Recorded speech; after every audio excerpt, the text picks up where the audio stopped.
नमस्कार, आपण पाहत आहे भांडा फोड न्यूज. एका दमात भ्रष्टाचारी कोमात.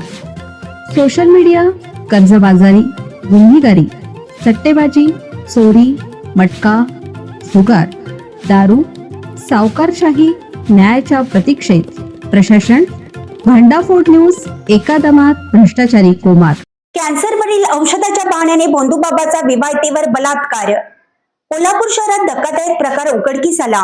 कॅन्सरवरील औषध देण्याच्या बहाण्याने एका कथित भोंदूबाबाने विवाहित महिलेवर अत्याचार केल्याची गंभीर घटना घडली.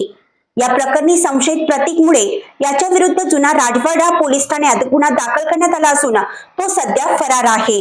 या घटनेमुळे शहरात संतापाची लाट उसळली आहे. कोल्हापूर शहरातील कळंबा तलाव परिसरात ही संतापजनक घटना घडली आहे.